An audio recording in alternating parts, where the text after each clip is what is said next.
So how do I forgive him? That's a big question. And I'm not going to be able to go to, I work a lot with my clients on this, so there's a lot of unpacking to do with this topic, but I'll give you some suggestions in this video.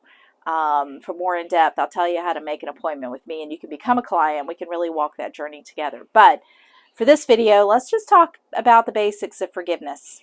All right, so stay tuned.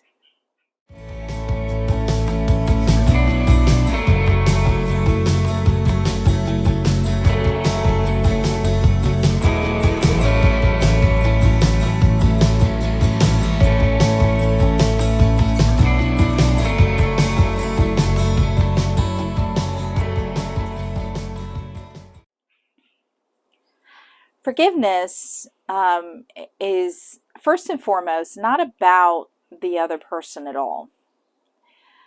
I think we withhold forgiveness from people who hurt us in an effort to hurt them back. We feel vindicated by it, but if you really think about the fact that forgiveness is not about them at all, it's not really for them at all, it's for us, we're only hurting ourselves when we don't even consider the option of forgiveness. Forgiveness is not a get out of jail free card for the other person who hurt you. It's not saying that it's okay that they hurt you. It's not giving them permission to hurt you again. It's not saying that we're okay with what they did. Forgiveness is looking at a person and saying, I am making a conscious decision for my own health and well-being to let this go and lay it down and not hold it over your head any longer, because holding on to this anger and this bitterness and this resentment is killing me and not bothering you. So, it's like, what do they say? It's like drinking poison and expecting the other person to kill over and die. I'm a huge proponent of forgiveness and how it's so good for our well-being and how it's so good for who we are in this world to live a free life and to be able to find joy again. Holding on to bitterness and resentment is not the way to get to that joy. Forgiveness is. Now, I get it. That's way easier said than done, right? I mean, way easier said than done. Forgiving another person for something they did to us is it's hard to let that go. It's hard to let go of the anger, because in some ways anger is fuel. I've talked about that before. Anger is actually a lot of what gets us out of bed in the morning, right? Anger, helps us focus at work. I mean, anger actually can have some beneficial energy pumping into our system. However, over a long period of time, over a while, it becomes toxic. It's no longer helpful. It's toxic. That's why getting stuck in that anger phase of grief is not a good thing. And I work with my clients on that a lot, because that's a place we either get stuck in depression or we get stuck in anger. Those are the two that I've seen most often in my coaching experience, has been people who get stuck in those two areas. And we have to work to get out of it. We have to work to stop the cycle. Forgiveness, though, requires moving through that grief, moving through the anger, moving through the depression, moving through, so we can come out of the grief understanding that it was okay to be angry. It's always okay to be angry. It's okay to feel whatever you feel.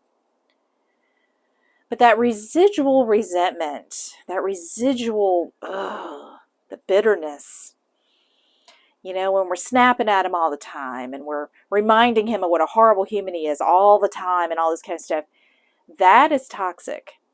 That is not the way to try to get on the other side of this situation with a healthy marriage. So the important thing we need to do, the important thing we always need to remember, is that forgiveness is a choice. We choose to forgive. It takes time to do this. It's not something you wake up in the morning and decide, I'm going to just forgive him today and everything's going to be fantastic. No, we live our lives, we work through our grief, we work through the trauma, and we come out of our healing and we decide, okay, now Now I'm ready to forgive him. And I'm going to lay this down for my own benefit. That's what it is. Some people question, have I really forgiven him if I'm still angry? Well, of course you're still going to have anger. Of course you're still going to be sad. Forgiveness doesn't mean that you stop crying.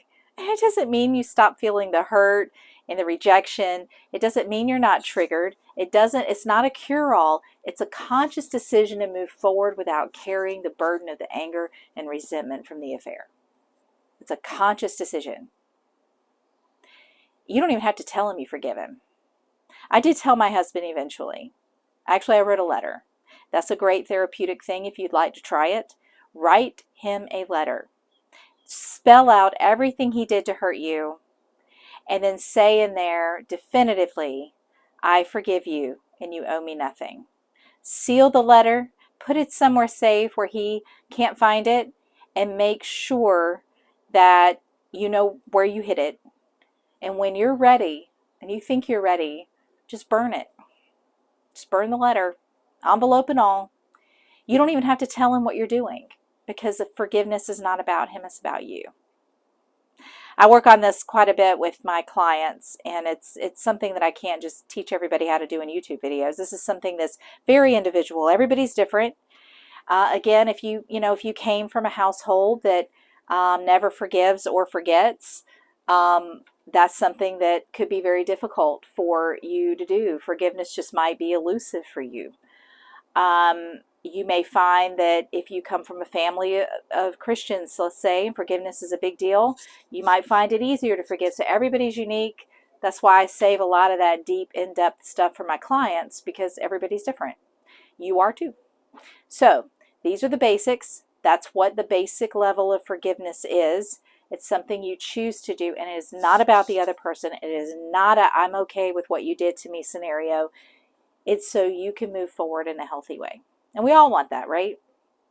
So if you're looking for a coach to walk this journey with you, I would love a chance to talk to you. There's a link right below this video that invites you to schedule an appointment with me. It's free. It's for 1 hour. And it's just a consultation. And on that consultation, I talk to you like I'm your coach. I coach you on the call, and then I tell you about my services, and if that's something you feel like you would like to move forward with me, I invite you to do so.